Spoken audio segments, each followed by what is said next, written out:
할렐루야. 주일 예배에 참석하신 귀한 성도님들을 이 시간 주님의 이름으로 축복하고 환영합니다. 옆에 분들과 인사 나누실까요? 반갑습니다. 사랑합니다. 축복합니다. 인사하시겠습니다. 주님께서 저와 여러분을 오늘도 영광스러운 예배 자리에 불러주셨습니다. 이 시간 다 일어나셔서 주님께 우리의 모든 것들을 드리시면서 주님께 찬송 올려드리십시다. 할렐루야. 아멘.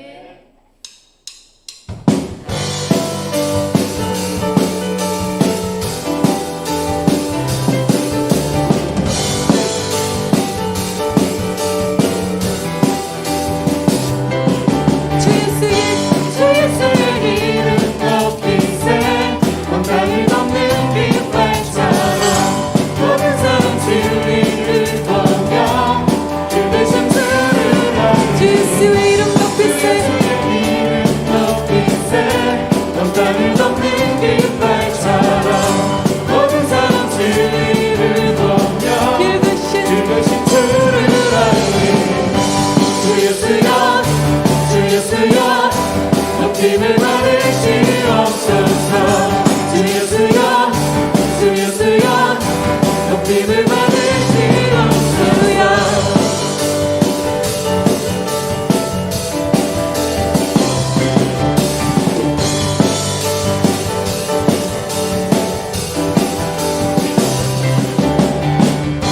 주 예수의 이름 높이세 원산을 넘는 깃발처럼 모든 사람 진리를 보며 주의 전투를 하리. 주 예수여 주 예수여 높임을 받으시옵소서. 주 예수여 주 예수여 높임을 받으시옵소서. 주 예수여 주 예수여 주 예수여 높임을 받으시옵소서. 주 예수여 주 예수여 높임을 받으시옵소서. 한 걸음씩 전진하며 그 땅을 정복해가는 기로로는 일삼으며 원수는 무너지리라. 주 예수의 이름 높이세 원한을 넘는 깃발처럼 모든 사람 진리를 보며 주의 전투를 하리. 주 예수여 주 예수여 높임을 받으시옵소서. 주 예수여 주 예수여 높임을 받으시옵소서. 주 예수여 주 예수여 높임을 받으시옵소서. 주 예수여 주 예수여 높임을 받으시옵소서. 주 예수여 주 예수여 높임을 받으시옵소서. 주 예수여 주 예수여 높임을 받으시옵소서. 주 예수여 높임을 받으시옵소서. 할렐루야.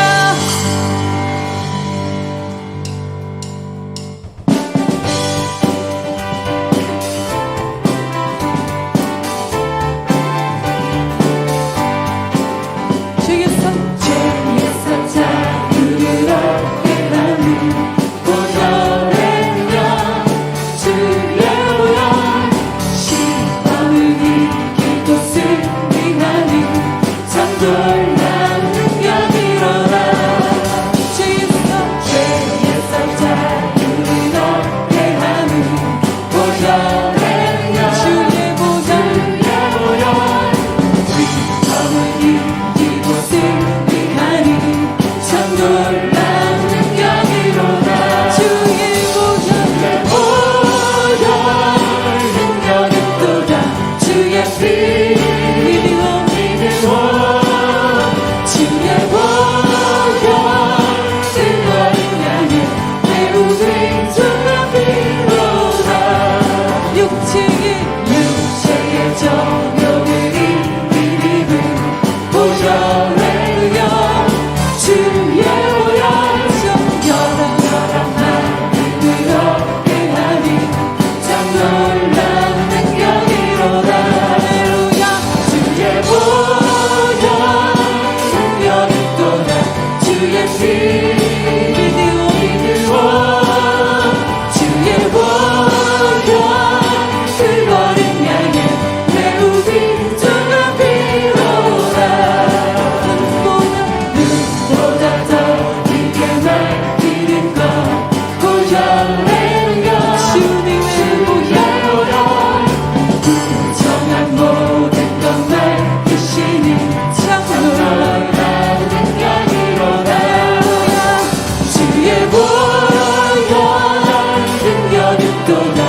믿으오 주의 보혈 그거를 향해 내 우리 주가 빌어라 구주의 복음을 전할 제목 보혈하며 주의 보혈 날마다 나에게 참 소중히 참 놀라운 능력이로다 할렐루야 주의 보혈 능력이 또다 주의 피 믿으오 주의 보혈 그거를 향해 내 우리 주가 빌어라 주의 보혈 능력이 또다 주의 피 믿으오 주의 보혈 그거를 향해 내 우리 주가 빌어라 주 보혈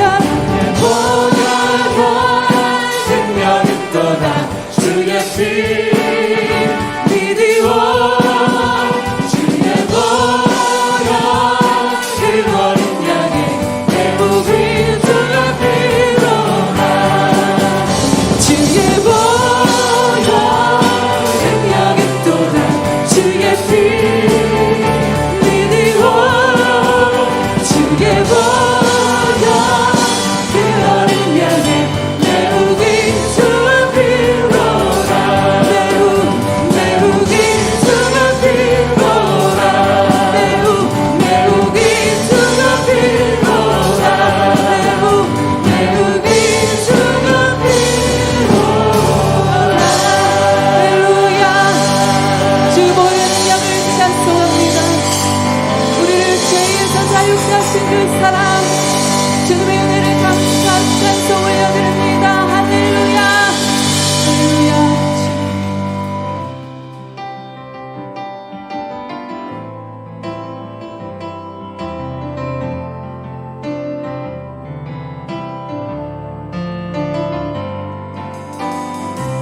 하늘보다 높으신 주 사랑 바다보다 넓으신 주 사랑 나를 향한 그곳 높으신 사랑 겉에도 어떤 그 모든 것 내게서 멀리 거두셨네 나의 수치 찬양되었네 하늘보다 높으신 주 사랑 바다보다 넓으신 주 사랑 나를 향한 그곳 높으신 사랑 어제와 된그 모든 것 내게서 멀리 거두셨네 나의 수치 찬양돼 영원히 감사드려요 주님의 그 은혜 날 찾아주신 그 사랑 오주님 내 전부 사랑해요 경배해요 나 주 위에 자리 영원토록 신실하신 주 사랑을 전하리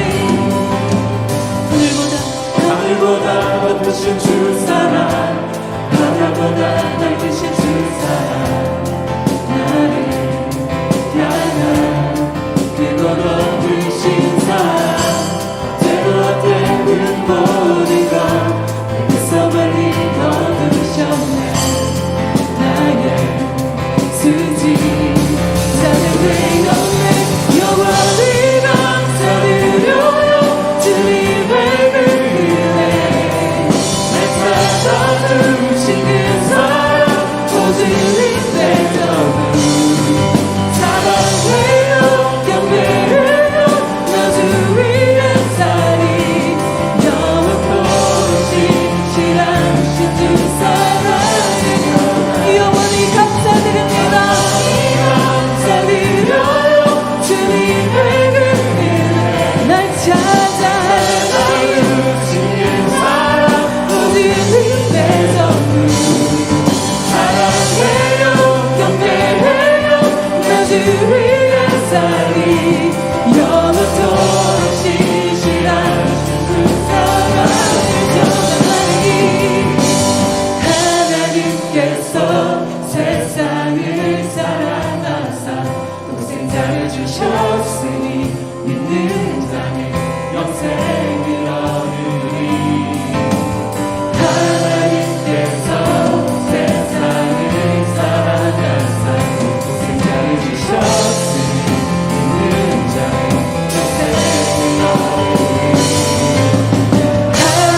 박수 다시 한번 올려드리십시다.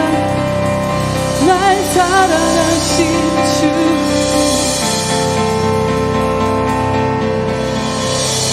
허물과 죄로 죽은 우리들을 살리신 영광의 왕 예수 그리스도 주님을 경배합니다. 경배.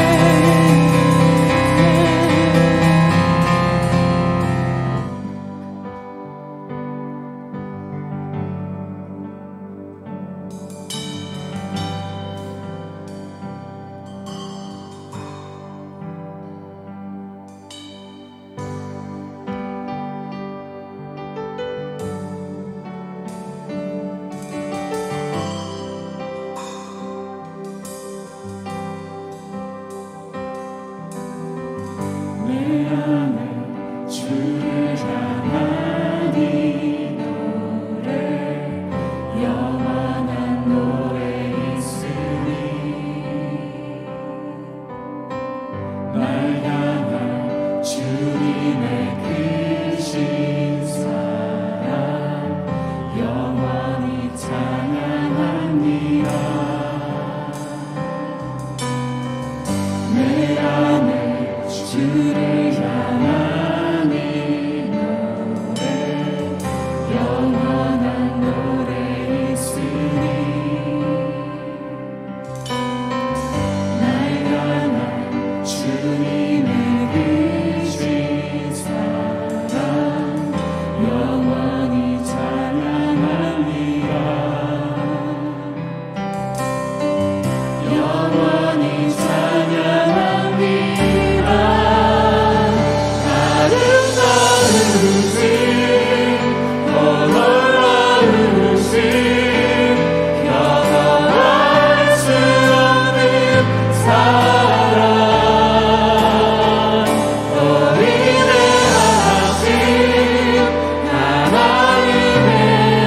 사랑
예배가 주님의 임재를 경험하는 예배가 되도록, 주의 말씀을 깊이 담는 예배가 되도록 우리 같이 기도하겠습니다. 또한 코로나 확산 방지를 위해서 기도합시다. 하나님께서 이 나라 이 세계를 긍휼히 여겨주셔서 더 이상 코로나가 확산되지 않게 해주시도록, 모든 국민들이 협력하여 코로나 방지와 방역에 동참할 수 있도록 기도하시길 바랍니다. 마지막으로 하나님께서 한국교회를 회복시켜 주시도록, 다시 한번 부흥이 일어날 수 있도록, 다음 세대가 말씀으로 잘 양육되어 한국교회가 계속해서 주님의 뜻 가운데 잘 세워갈 수 있도록 다음 세대를 위해 기도하겠습니다. 우리 다 같이 합심하여 기도하시겠습니다. 기도하시겠습니다. 하나님 아버지, 오늘 우리 예배 가운데 들어주셔서 감사를 드립니다. 하나님 아버지, 우리가 이 시간 주의 말씀을 준비해 주셔서 우리 세대를 창조하시고 우리를 만드시고 우리를 구원하신 그 주의 그 말씀을 우리가 듣기 위해 감사합니다. 또 하나님, 사랑을 위한 이 시간 시험 친구들이 하시고 하나님 말씀에 집중하게 하여 주셔서 하나님 말씀을 마음에 담고 받아서 하나님 구종의 구원의 영광을 받고 있습니다. 하여 주시옵소서. 주여 이 예배 가운데 또한 가정하여 주시기를 바랍니다. 주의 임재가 있는 예배가 되게 하여 주시고 성령 충만을 받는 예배가 되게 하여 주시옵소서. 오늘 이 땅 가운데서 주의 뜻을 위해 살아갈 수 있는 그러한 성탄을 위한 시간 되게 하여 주시옵소서. 주여 이 나라와 이 세계를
하나님 아버지, 은혜를 감사합니다. 저희들을 택하여 주시고 매주 예배 가운데 나오게 하셔서 감사합니다. 수고하고 무거운 짐진 자들아 다 내게 오라, 내가 너희를 쉬게 하리라 라고 말씀하신 주님 아버지, 오늘 이 예배를 통하여서 한 주 동안 억눌렸고 제 짐을 지었던 모든 것들을 주님 앞에 내려놓는 시간을 가질 수 있도록 은혜를 베풀어 주시고, 또한 주님의 말씀을 통하여서 내 영혼이 쉼을 받는 그러한 은혜가 있게 하여 주시옵소서. 하나님, 이 예배의 모든 가운데 주님 홀로 영광을 받아 주시옵시고 우리에게는 한량없는 은혜를 허락하여 주시옵소서. 감사드렸고 이 모든 것 우리 주 예수 그리스도 이름으로 기도했습니다. 아멘. 광고 말씀 드리겠습니다. 교우 동정이 있습니다. 우리 김수지 집사님께서 오늘 입원을 하시고 내일 월요일 날 수술을 받으십니다. 우리 김수지 집사님과 우리 남편 되시는 이창민 집사님 위해서 기도해 주셨으면 좋겠습니다. 그리고 우리 김영인 자매님, 이영인 자매님 출국이 있습니다. 그리고 제가 어제 수요일 날 목사 안수를 받았는데 감사한 마음으로 떡을 준비하였습니다. 예배 마치고 나가실 때 떡을 받아 가시면 되겠습니다. 이제 주님 앞에 봉헌 드리도록 하겠습니다.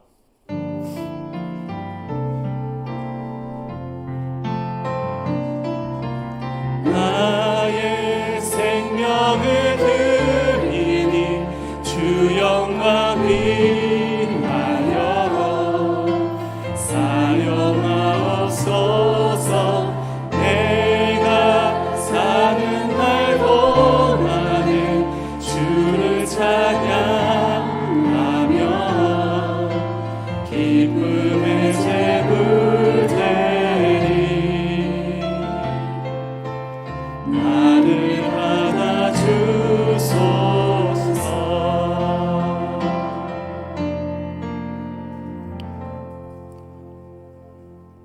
하나님 아버지, 저희 성도님들이 작은 손 모아 주님께 예물을 드립니다.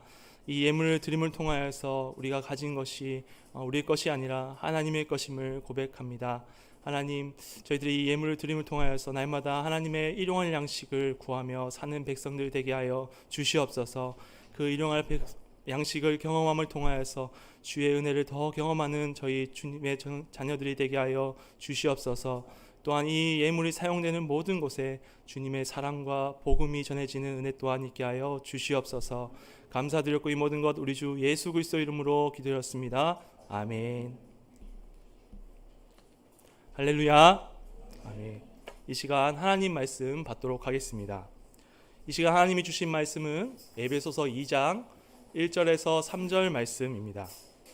신약 성경 310페이지 에베소서 2장 1절에서 3절 말씀입니다. 한 절씩 교독하도록 하겠습니다.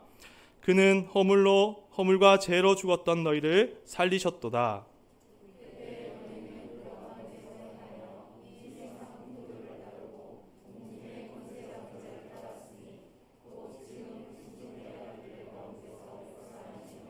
같이 전에는 우리도 다 그 가운데서 우리 육체의 욕심을 따라 지내며 육체와 마음에 원하는 것을 하여 다른 이들과 같이 본질상 진노의 자녀이었더니. 아멘.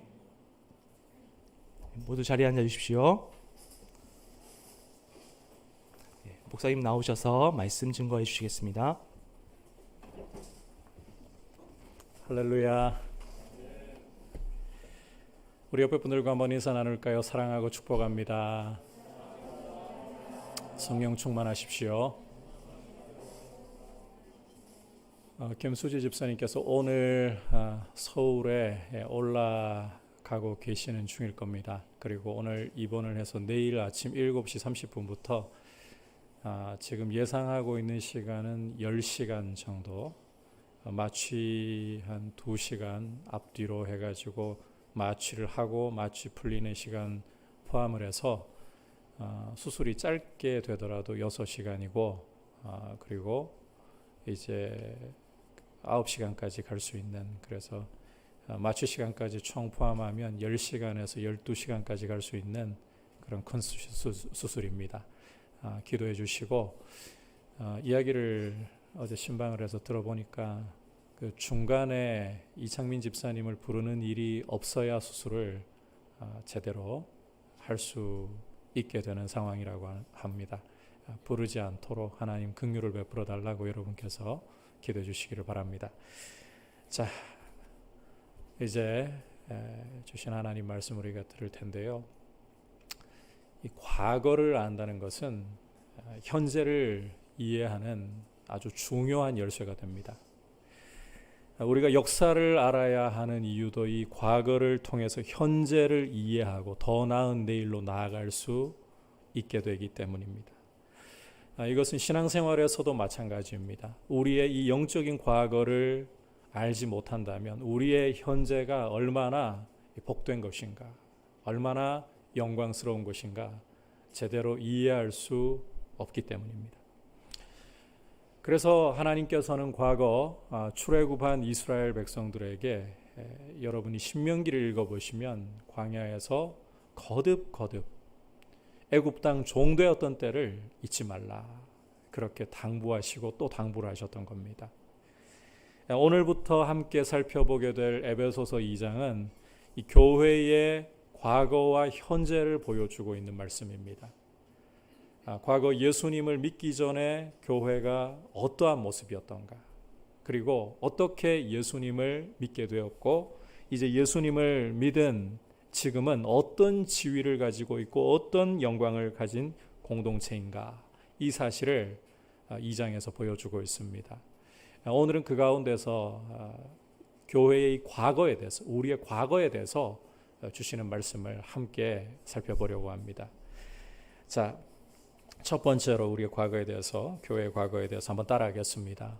허물과 죄로 죽었도다. 허물과 죄로 죽었던 것이 교회의 과거였다. 자, 우리 함께 1절 다시 한번 읽어보겠습니다. 시작.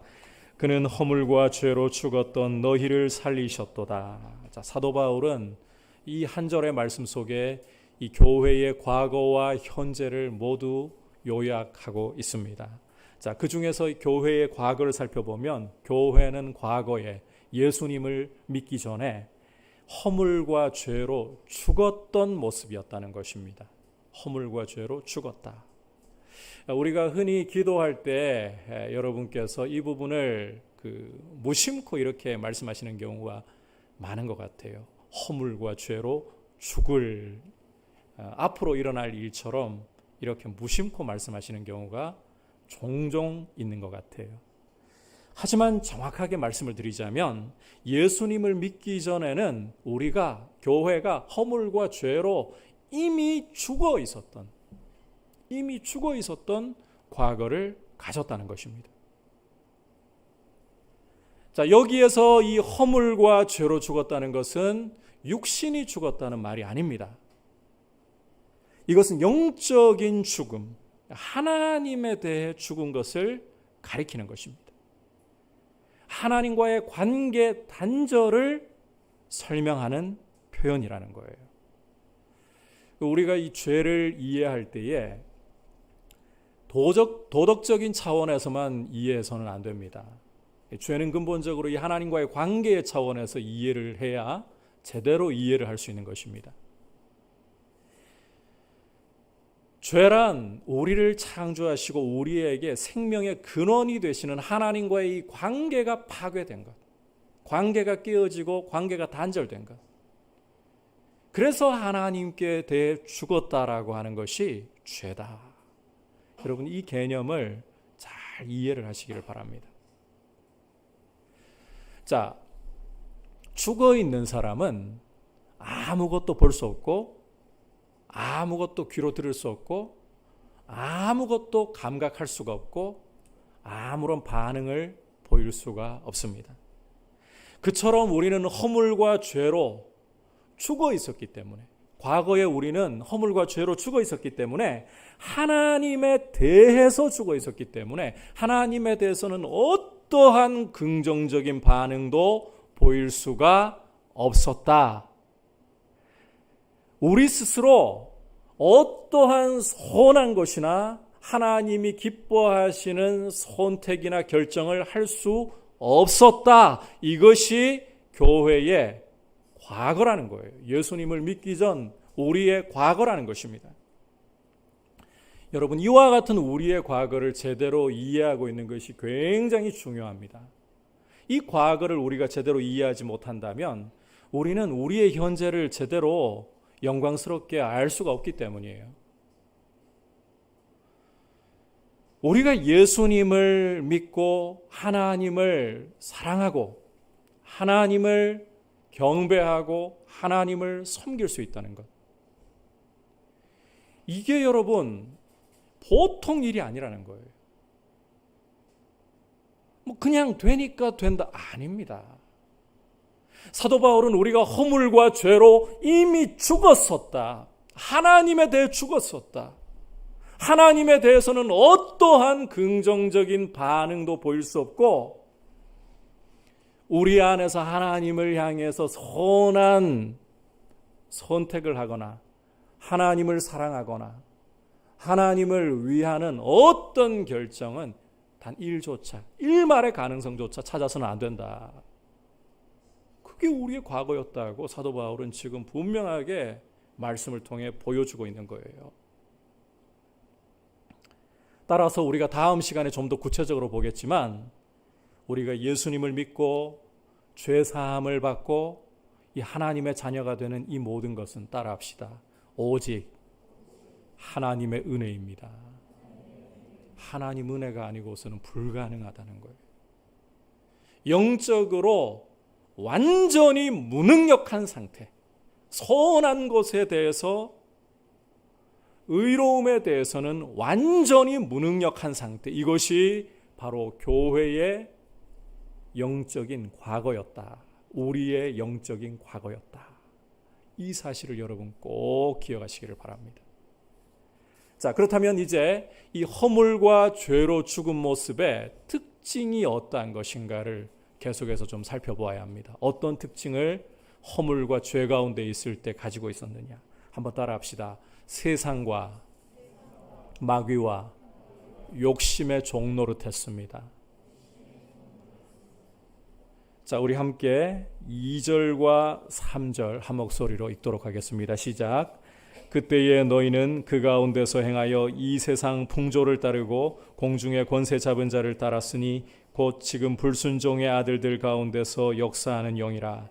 전에는 우리도 다 그 가운데서 우리 육체의 욕심을 따라 지내며 육체와 마음에 원하는 것을 하여 다른 이들과 같이 본질상 진노의 자녀이었더니. 자, 이 함께 읽은 말씀 속에서 그때란 2절 보시면 그때란 앞서 본 것처럼 예수님을 믿기 전을 가리킵니다. 자, 그런데 이 2절, 3절 말씀을 여러분이 잘 주목해서 보시면 예수님을 믿기 전에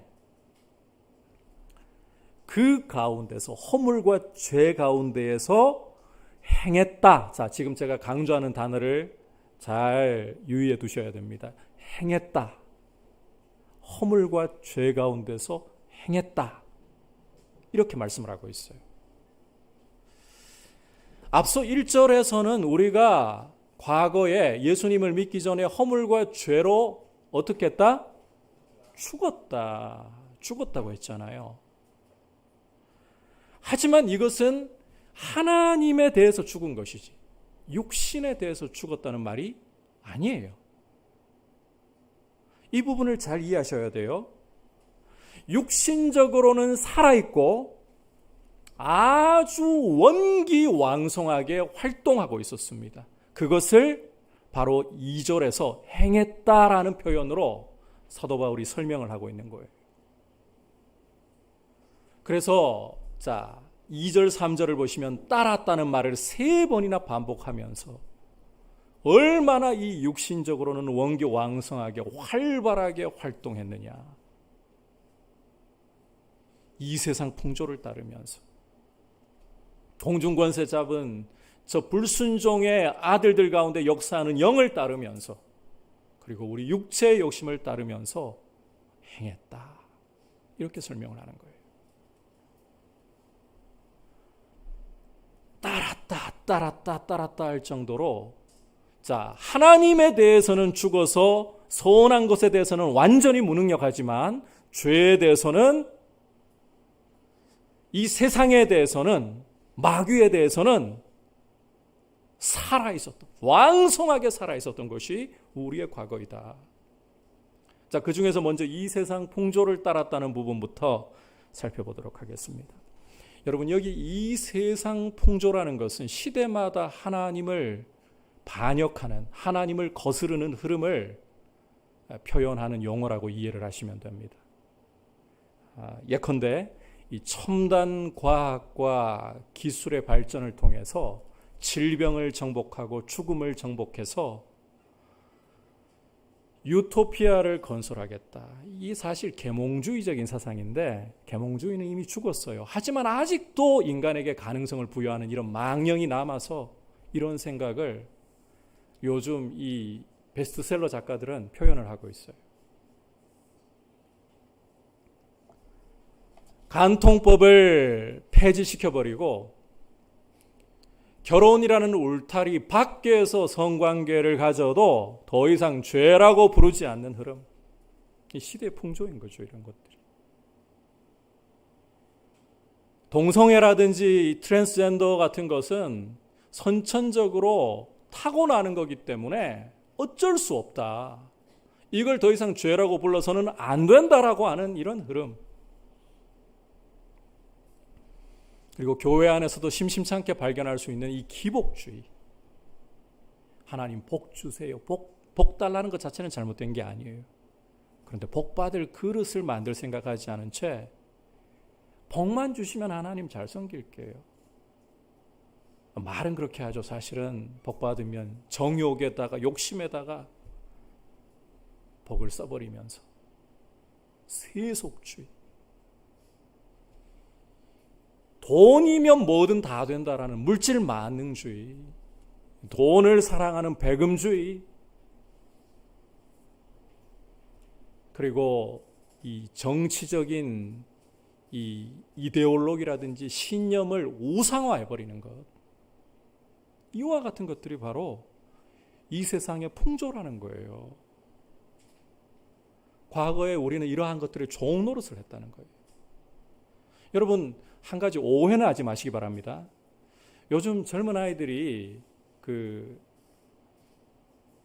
심지어 이 눈썹이라든지 코는 기본이고 피어싱하고 오는 경우들 있잖아요.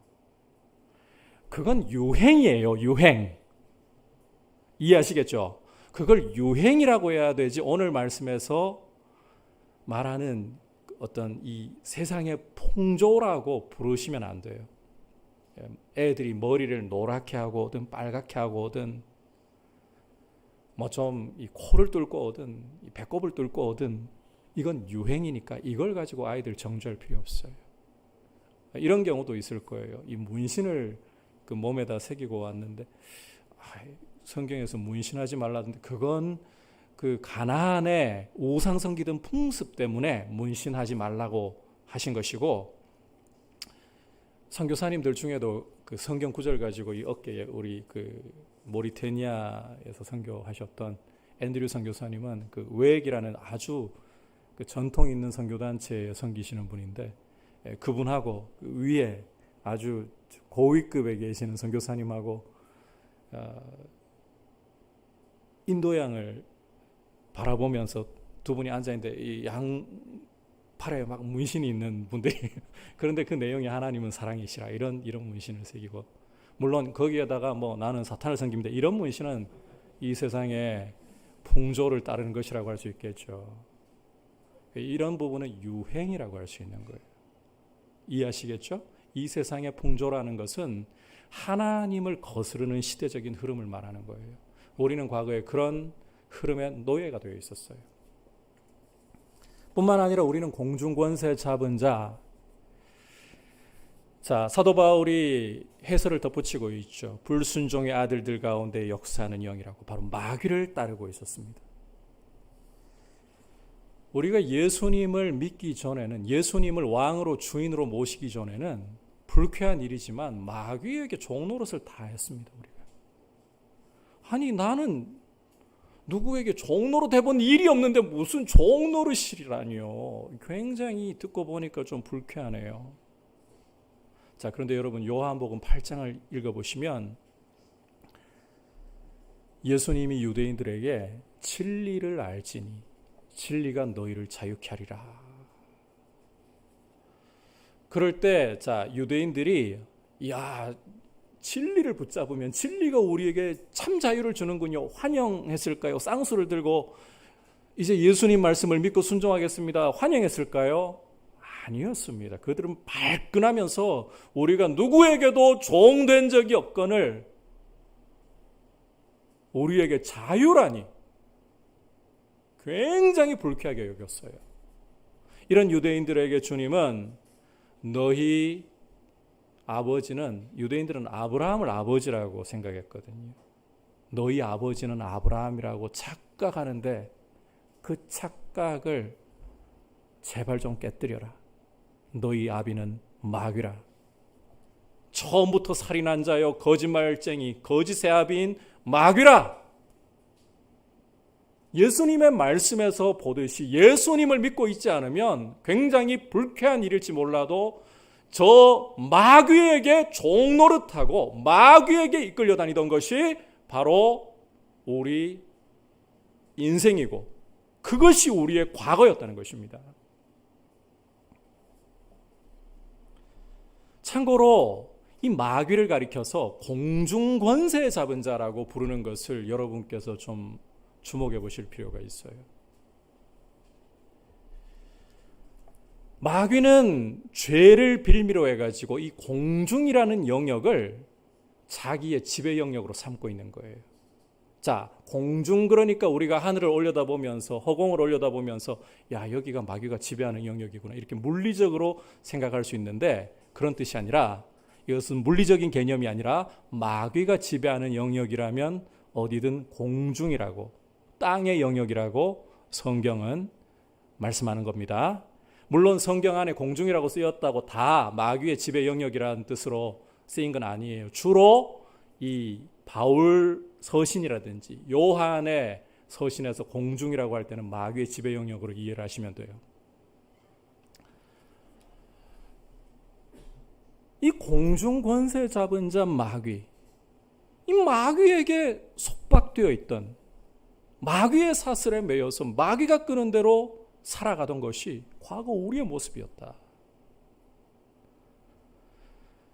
그래서 여러분께서 이 요한계시록 16장 17절을 보면 하나님이 그 요한계시록의 심판을 세 차례 기록을 하고 있어요.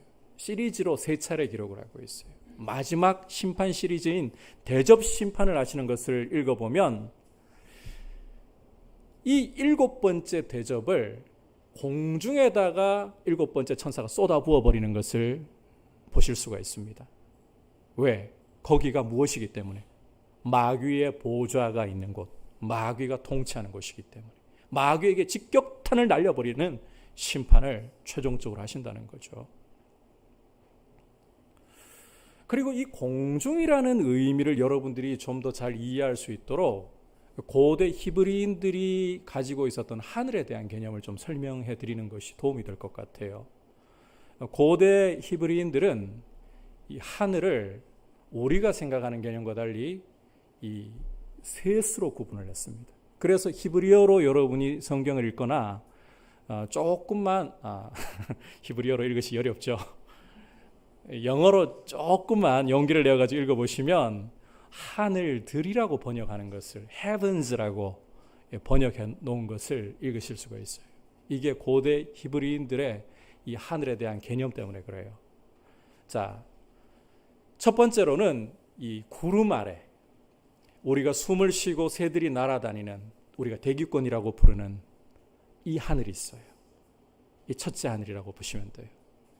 그 너머에 해와 달과 별들이 있는 천체로서의 하늘, 둘째 하늘이라고 생각하시면 돼요.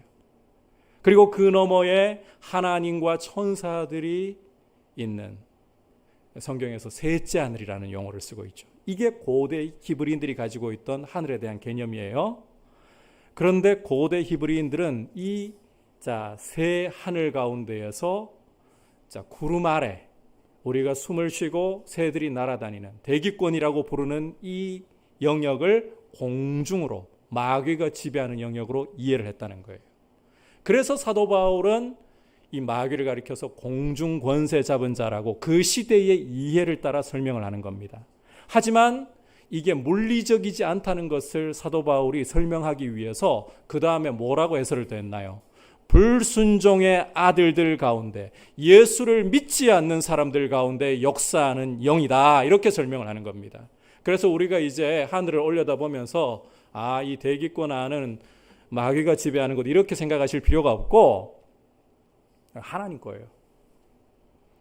예수를 주로 고백하지 않고 하나님을 반역하는 곳이라면 거기가 공중이구나.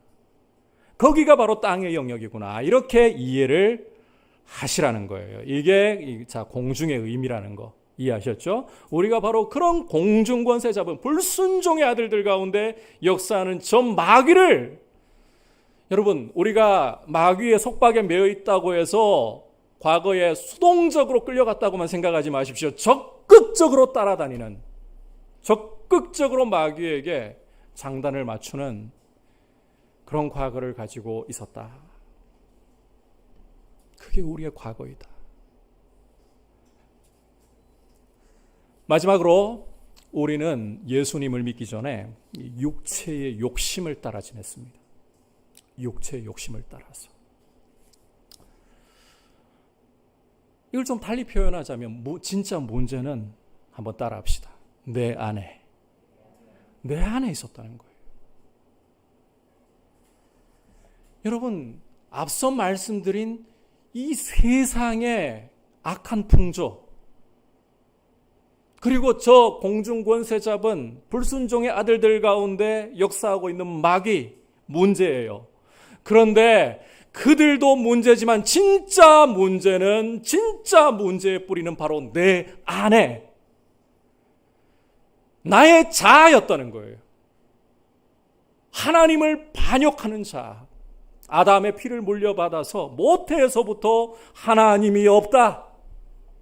하나님을 반역하는 내 안에 있는 자아, 그 욕심이 정말 문제의 뿌리였다는 것입니다. 다시 한번 강조합니다. 여러분, 이 세상의 풍조 문제 맞아요. 하나님을 반역하니까. 저 공중권세 잡은 저 불순종의 아들들 가운데 역사하는 저 마귀 문제 맞아요. 원래 원수였으니까, 하나님의 원수였으니까. 그런데 우리 안에 있는 이 죄악된 자, 아담의 피를 물려받아서 모태에서부터 하나님을 반역하는 이 뿌리부터 썩어 있는 이 자, 이게 진짜 문제였다는 것입니다. 내 안에 문제가 있다는 거예요. 내 안에. 그게 우리였다는 거예요. 이것은 예수님의 모습과 우리 자신을 대조해 보면 금방 드러나게 됩니다. 진짜 내 안에 문제가 있구나. 예수님의 모습과 비교해 보면, 대조해 보면 금방 드러나게 돼요. 예수님이 마귀에게 유혹을 받으시던 때를 우리가 좀 되짚어 볼 필요가 있습니다. 예수님이 공적인 생애를, 메시아로서의 공적인 생애를 시작하시면서 먼저 요단강에서 요한에게 세례를 받으시고, 그리고는 성령에 이끌려 광야로 가셔서 40일 동안 금식하셨죠. 그 후에 어떤 일이 있었습니까? 시험하는 자, 저 마귀에게 아주 강력하게 3차례나 시험을 당하셨습니다. 첫 번째는 40일 금식하고 줄이신 상황이잖아요. 마태복음 4장을 보시면 줄이신지라라고 의도적으로 강조하고 있어요. 그 상황에서 이 마귀가 너 하나님의 아들 아니냐, 내 앞에 있는 돌들을 떡으로 만들어서 먹으라. 이 무슨 말인가 하면 너 능력 있는 메시아라는 사실을, 능력 있는 하나님의 아들이라는 사실을 과시하라는 거예요. 그때 예수님이 옳거니 하시면서 돌을 떡으로 만드셨습니까? 마귀의 유혹에 부응하셨습니까? 아니었습니다. 사람이 떡으로만 살 것이 아니요 하나님의 입에서 나오는 모든 말씀으로 살 것이라 말씀으로서 마귀의 유혹을 거부하셨습니다. 그러자 이제 마귀는 예수님을 데리고 성전 꼭대기로, 사람들이 몰려드는 성전 꼭대기로 데리고 가서 세웠습니다. 그리고는 이렇게 유혹을 합니다. 뛰어내리라. 그러면 하나님이 천사를 보내어서 너의 발이 돌에 부딪히지 않게 하시리라. 시편 91편까지 인용하면서 유혹을 했습니다. 그때 예수님 어떻게 하셨나요? 뛰어내리셨나요? 사람들이 주목하는 인기 있는 메시아가 되라, 사람들이 환호하는 메시아가 되라, 이 유혹에 부응하셨나요? 아니었습니다. 주 너의 하나님을 시험하지 말라 말씀을 통해 마귀의 유혹을 거절하셨습니다. 그러자 마귀는 이제 예수님을 높은 산으로 데리고 가서 천하만국과 그 영광을 보여주면서, 당시 로마 제국의 영광을 보여주면서, 아마 이렇게 생각하시면 조금이라고 제가 말씀드려요. 조금 이해가 되실 것 같아요. 정말 깡촌에서 자라가지고 이 서울의 이 강남, 그것도 그 고층 빌딩들의 숲으로 이루어진 곳에 처음 갔을 때 왜 눈이 휘둥그레지잖아요. 사람이 막 이런 곳에 있는 내가 어쩔 줄 모를 당황스러움과 내가 옷이 여기에 어울릴까부터 뭐 이런 느낌이 들 정도로 그렇게 사람의 눈을 휘황찬란하게 만들어줄 만한 그런 영광을, 로마 제국의 영광을 보여주면서 나한테 절해라, 이 모든 건 너에게 줄게, 권력 있는 메시아가 되라는 거죠. 절하셨나요? 아닙니다. 주님은 사탄아 물러가라, 주 너의 하나님만 경배하고 오직 그만 섬기라, 하나님의 말씀으로서 유혹을 물리치셨습니다.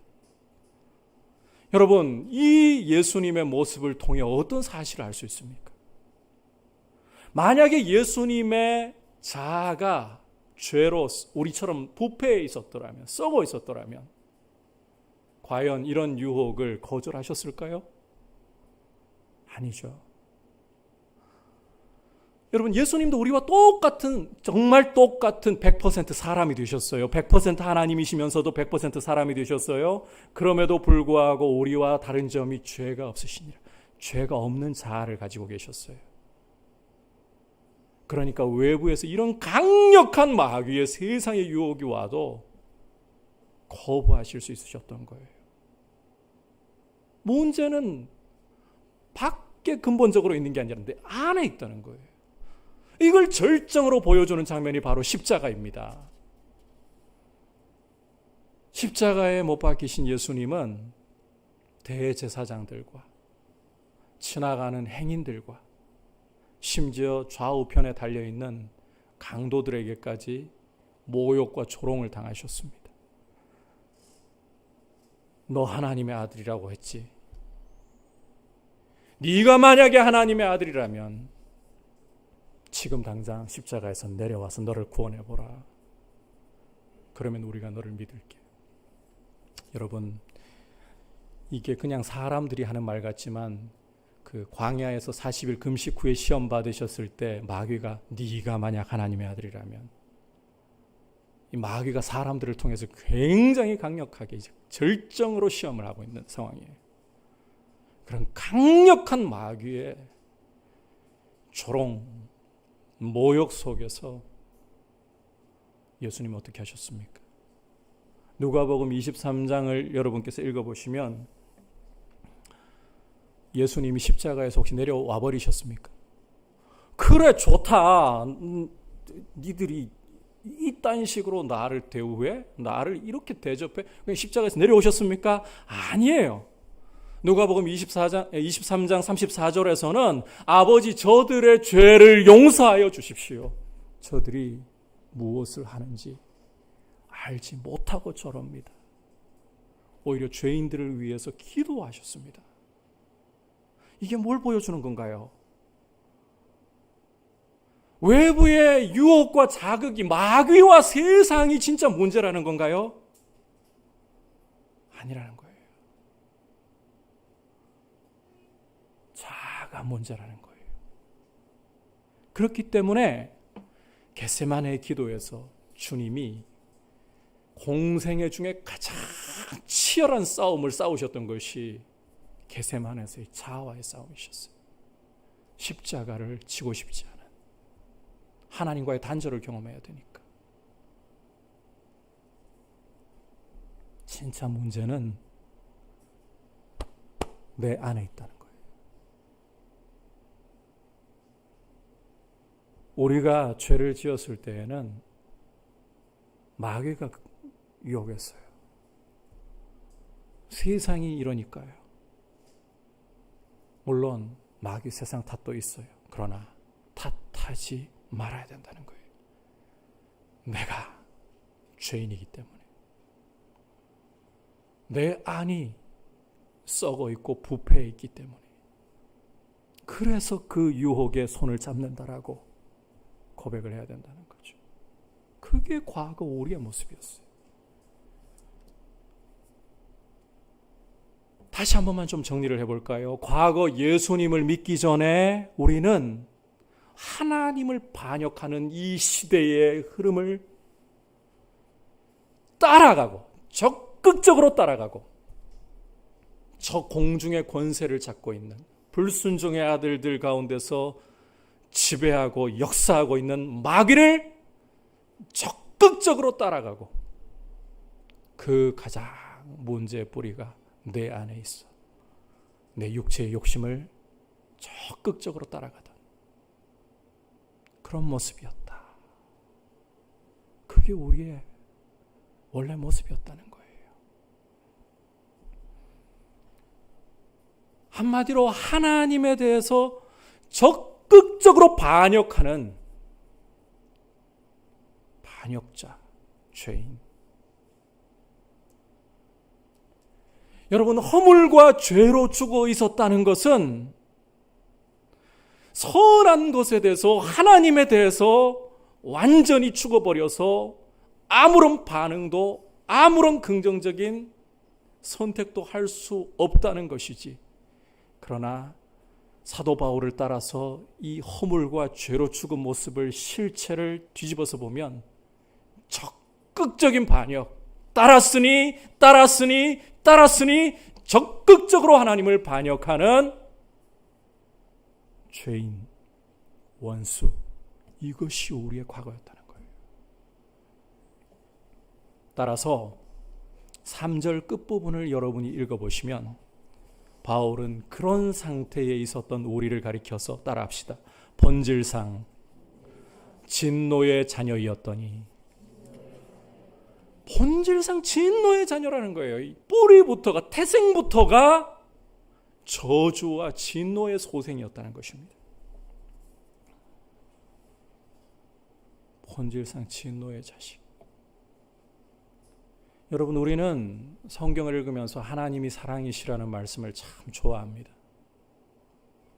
그런데 성경은 동시에 하나님은 죄에 대해서 진노하시는 하나님이라고 말씀하고 있습니다. 로마서 1장 18절을 여러분께서 읽어보시면 사도 바울이 이렇게 선언을 하고 있죠. 하나님의 진노가 불의로 진리를 억누르는 모든 사람들의 경건하지 않음과 불의에 대하여 하늘로부터 나타나고 있는 중이다. 우리말 번역에는 그렇게 표현 안 되어 있지만 현재 나타나고 있는 중이다. 하나님은 죄에 대해서 진노하시고 그 진노는 지금도 장차라고 하시면 안 돼요. 지금도 이미 나타나고 있습니다. 그래서 이 진노의 증거가 무엇이냐? 사람들이 하나님을 하나님으로 영화롭게 하지 않으니까요. 오히려 썩어질 사람과 금수와 버러지의 형상을 하나님의 영광과 바꾸어서 우상 숭배를 해버리니까 더러운 정욕에 내버려 두셔서 하지 못할 부끄러운 일, 남자가 남자로 더불어 여자가 여자로 더불어 이 동성애를 저지르는 더러움에 내버려 두시는 거예요. 거기다가 이 사람들이 하나님을 마음에 두기를 싫어하니까 상실한 마음대로 내버려 두셔서 온갖 불의한 일들, 살인과 간음과 거짓말과 도둑질과 이 세상에 판치고 있는 온갖 더러운 일들이 나타나는 거예요. 여러분, 하나님의 진노의 표지 중에 하나가 죄인이 마음대로 죄를 짓는 겁니다. 진노하시는 하나님. 그 진노 아래에 있었던 것이 바로 우리의 과거였다는 거예요. 여러분, 이 진노를 당하는, 이 진노 아래에 있던 죄인이 우리였다는 이 과거를 아는 게 너무너무 중요해요. 이걸 알아야 하나님 은혜가 제대로 이해가 돼요. 그러면 여러분, 이렇게 하나님에 대해서 죽어서 하나님을 절대로 사랑할 수 없고 하나님을 찾을 수도 없던, 오히려 세상과 마귀와 육체를 적극적으로 따르던 이런 본질상 진노의 자식이 어떻게 예수님을 믿게 되었느냐? 어떻게 하나님의 자녀가 되고 하나님을 예배할 수 있는 이런 영광을 누릴 수 있게 되었느냐? 여러분, 이것이 우리 안에 있는 어떤 긍정적인 요소 때문인가요? 우리의 과거를 이해해야 될 이유가 바로 여기 있는 거예요. 우리 안에 있는 어떤 이유 때문인가요? 아니라는 거예요. 우리 안에는 선을 행할 수 있는 능력이 없어요. 영적인, 전적인 무능력. 선에 대해서, 하나님에 대해서 전적인 무능력만을 가지고 있을 뿐이에요. 반역만을 가지고 있을 뿐이에요.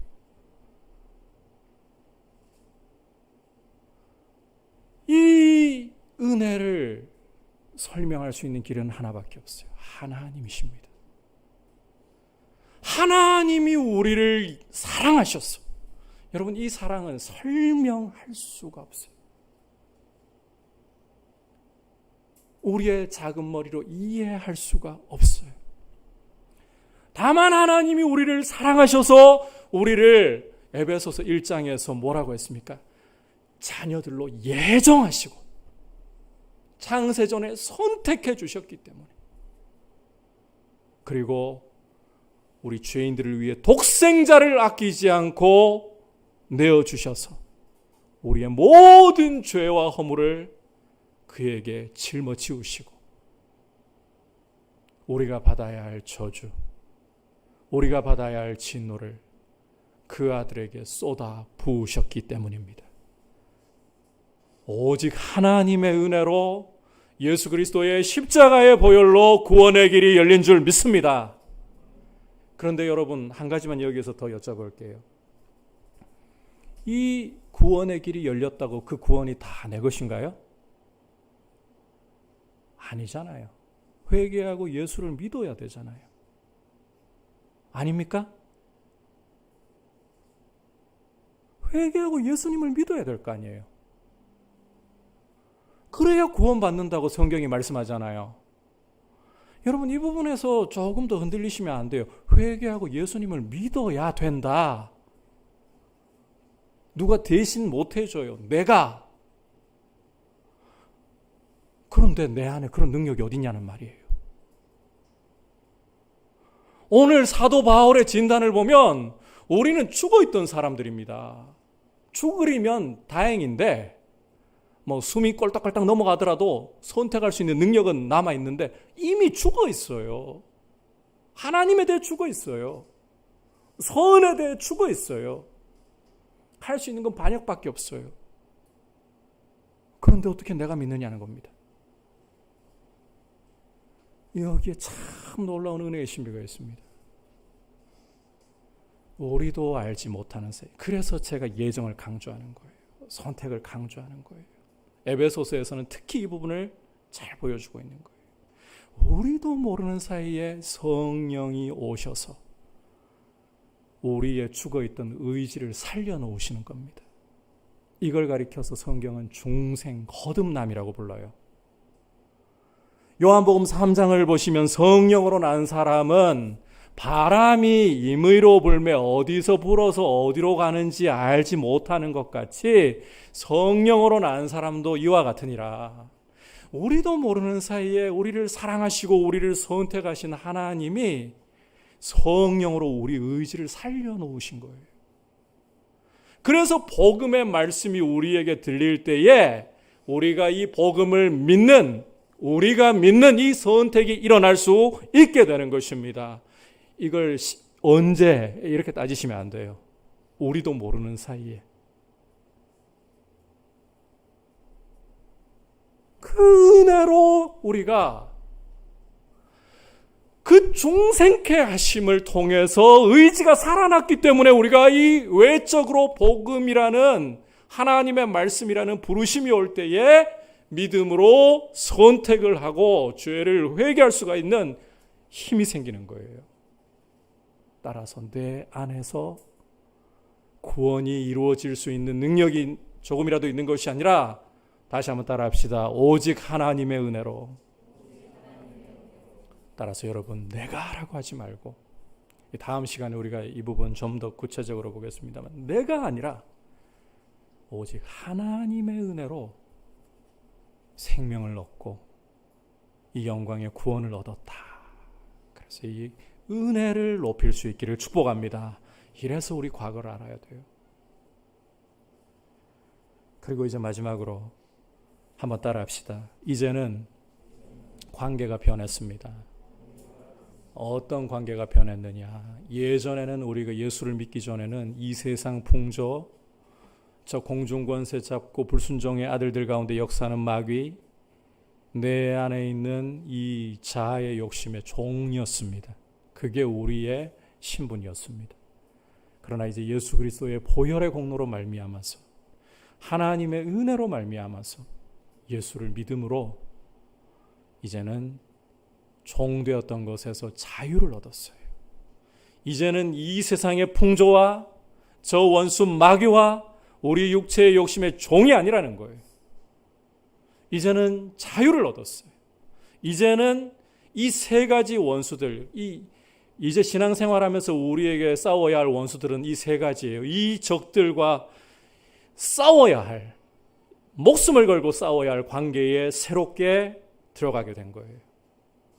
따라서 여러분, 이제는 이 세대의 하나님을 반역하는 흐름과 사상들에 단호하게 맞서고 거부하시기를 바랍니다.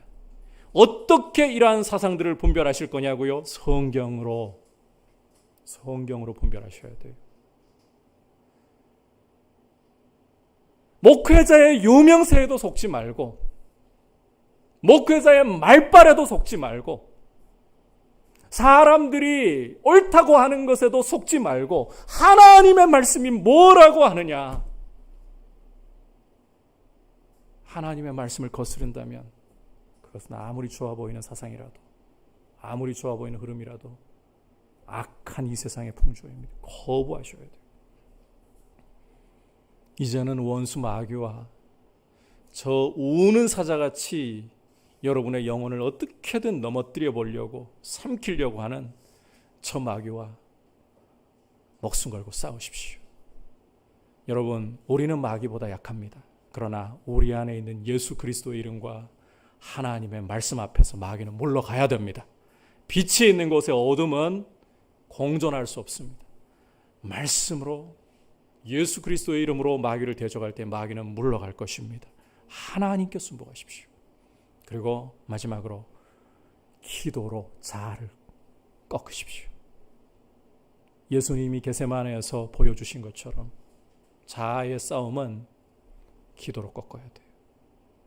한번 기도해보고 욕심이 또 살아나잖아요. 안 되네 하지 마십시오. 예수님도 여러분께서 복음서 읽어보시면 1시간씩 그것도 슬슬 기도하시지 않으셨어요. 그 차가운 밤 공기 가운데서, 팔레스타인의 그 차가운 밤 공기 가운데서 어떻게 차가운 줄 아느냐고요?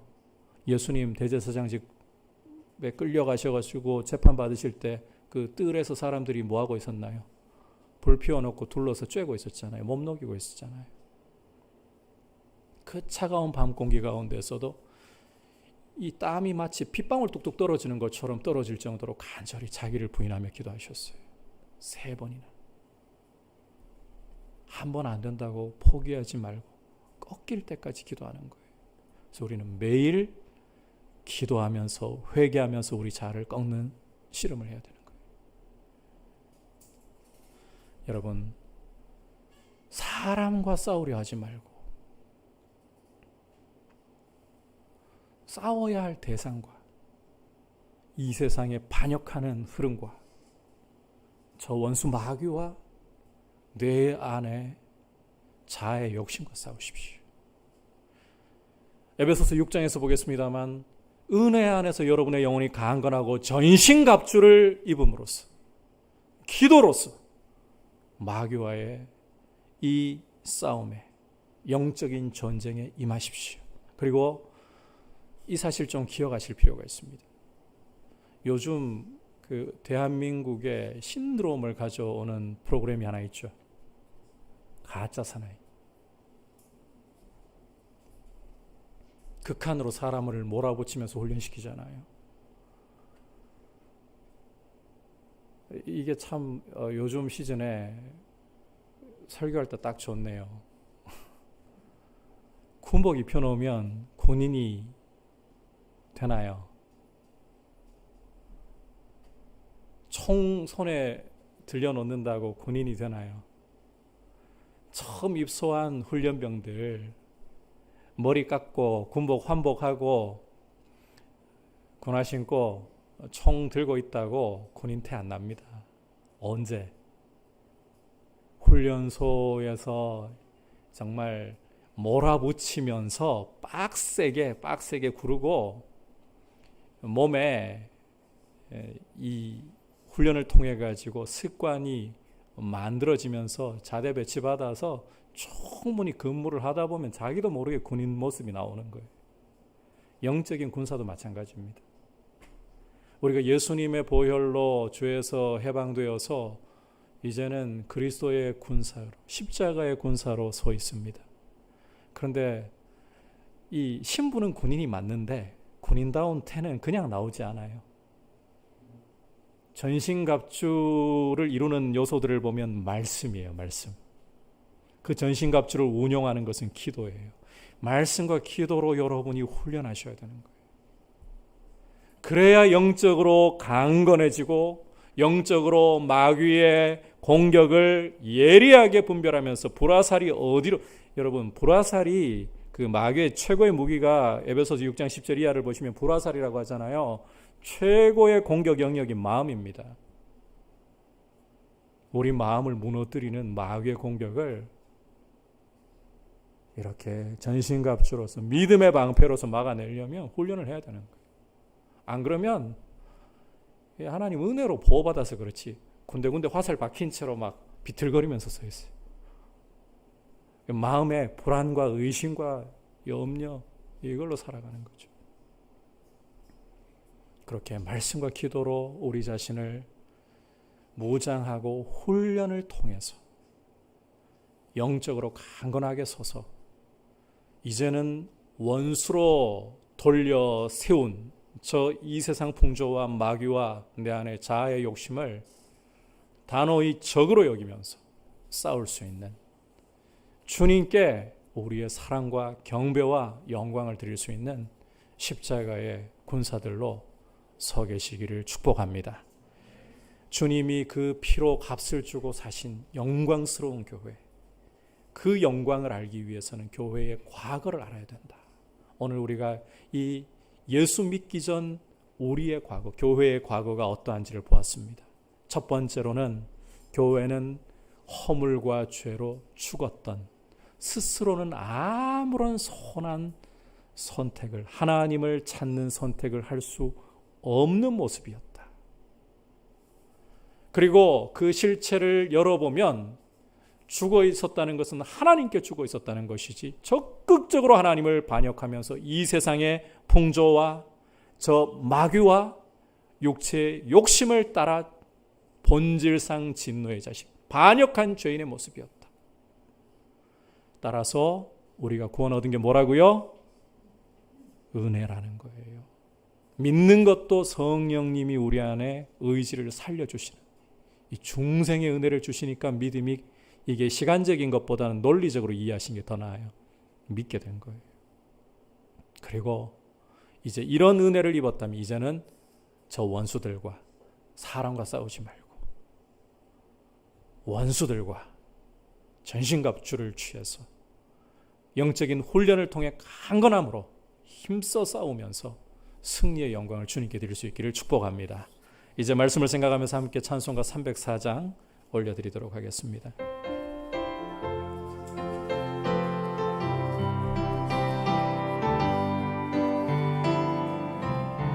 그 크신 하나님의 사랑 말로 다 정녕 못하네.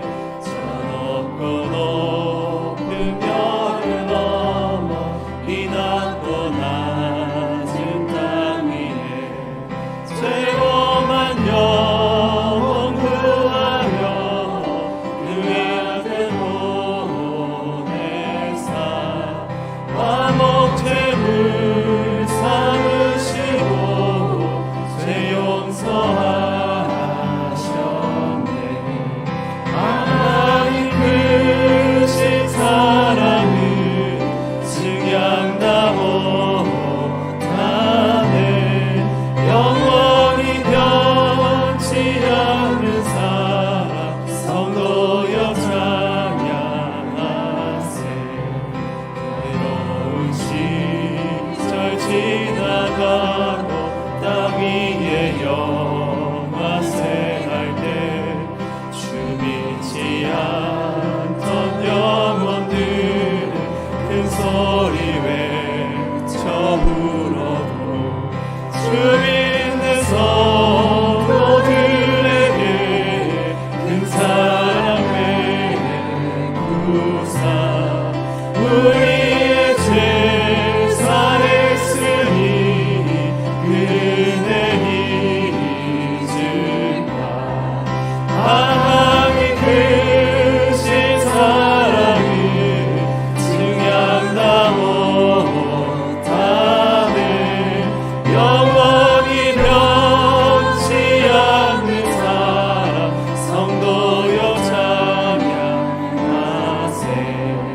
하늘을 두루하니 삼고 바다를 먹물 삼아도 한없는 하나님의 사랑 다 기록할 수 없겠네. 하나님의 크신 사랑 그 어찌 났을까. 저 하늘 높이 사도 채우지 못하니 하나님 크신 사랑을 증량다 못하네. 영원히 변치 않는 사랑 성도여 찬양하세. 우리가 오늘 세 가지 기도 제목을 가지고 같이 기도했으면 좋겠습니다. 먼저 말씀을 기억하며 기도했으면 좋겠습니다. 우리의 과거를 아는 것이 정말 신앙에 있어서 중요합니다. 우리가 우리의 과거가 본질상 하나님의 진노의 자녀였음을, 마귀와 공중 권세 잡은 마귀와 세상 풍조를 따랐던 저희였음을, 또한 거기서 가장 큰 문제는 내 자아였음을 한번 깨닫는 우리가 되었으면 좋겠습니다. 우리가 그 죄를 깨달았을 때 하나님의 은혜가, 예수님의 복음이 얼마나 큰지를 더 깊이 깨달을 줄 압니다. 우리가 그 하나님께 기도합시다. 하나님, 저희가 어떠한 존재인지를 다시 한 번 더 하나님 말씀 앞에서 깊이 깨닫게 해 주십시오 라고 기도했으면 좋겠고, 두 번째로는 우리가 하나님의 은혜를 받았습니다. 말할 수 없는 은혜를 받았습니다. 그 은혜로 말미암아 진노의 자녀인 우리가 구원의 은혜를 받게 되었습니다. 우리 하나님께 감사기도 드립시다. 하나님, 정말 사망 권세 아래서 소망 없이 살았던 저희들 구원하여 주심에 감사합니다. 기도했으면 좋겠습니다. 그리고 계속해서 말씀을 기억하면서 기도했으면 좋겠습니다. 이제 우리는 바뀌었습니다. 이제는 공중 권세를 잡은 자를 따르는 자가 아니라 세상과 맞서 싸워야 할 존재가 되었고, 이제 죄의 종이 아니라 의의 종이 되었습니다.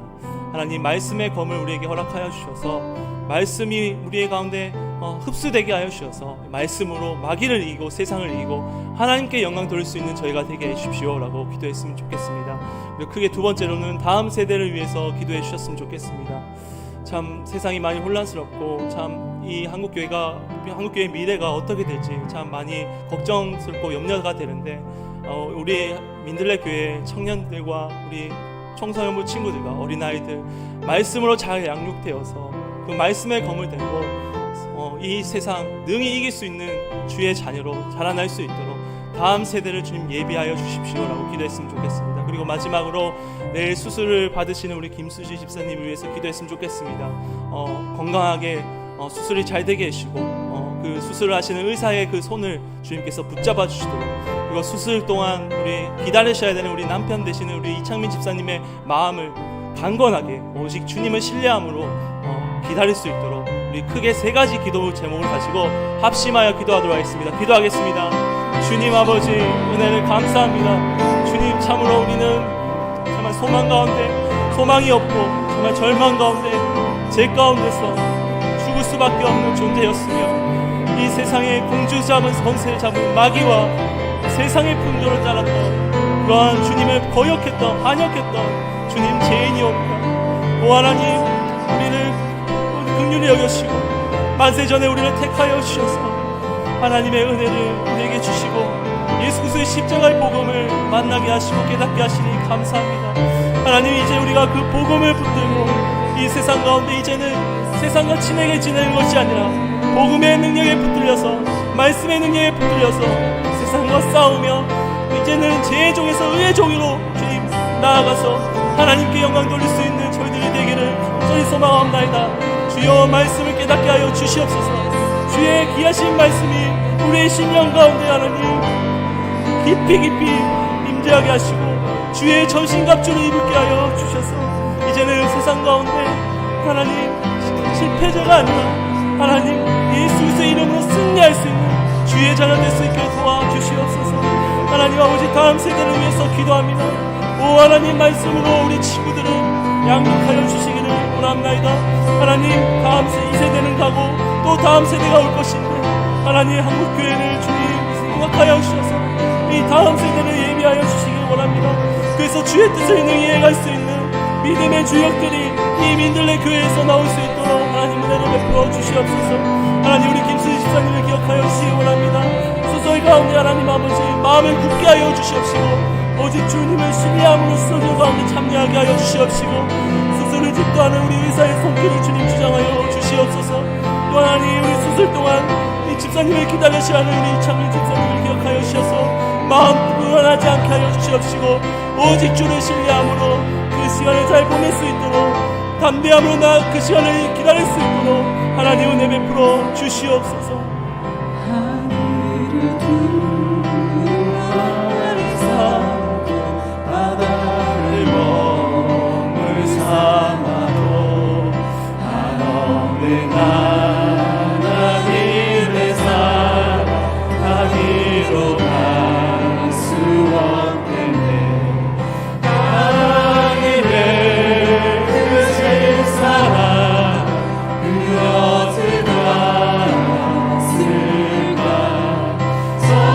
소망으로 비싸도 채우지 못하니 하나님 크신 사랑은 증량나오 나는 영원히 닿지 않는 사랑. 우리 다 같이 일어나서 3절 한 번 더 찬양하겠습니다. 하늘을 두루마리 삼고 바다를 몸을 삼아도 한없는 하나님의 사랑 가기로 갈 수 없겠네. 하나님의 크신 사랑 그 어찌 하나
크고 존귀하신 하나님 아버지 은혜를 감사합니다. 참 본질상 진노의 자녀로서 또 제 종으로서 하나님께 죽어있던 저희들을 하나님의 말할 수 없는 은혜로 저희들을 택하여 주시고 예수 그리스도 십자가 복음으로 말미암아 저희들을 구원케 하여 주시니 감사합니다. 하나님, 저희들이 이제 제 종이 아니라 의의 종이 되었고 하나님의 자녀가 되었사오니 이제는 세상 가운데 세상을 따르는 것이 아니라 하나님의 말씀의 검을 들고 세상과 능히 싸워 이기고 하나님께 영광 돌릴 수 있는 우리 모든 하나님의 자녀가 되게 하여 주시옵소서. 한 주의 삶 가운데도 주님 말씀으로 붙들어 주시옵시고 복음의 그 크신 하나님의 사랑에 매여서 이 한 주간도 승리하는 우리 성도님들 되게 하여 주시옵소서. 우리 주 예수 그리스도의 은혜와 하나님의 크신 사랑과 성령 하나님의 교통하심과 충만하심이 하나님을 예배하는 모든 주의 백성 위에, 열방을 섬기시는 선교사님 위에 이제로부터 영원토록 함께 계시기를 간절히 축원하옵나이다. 아멘.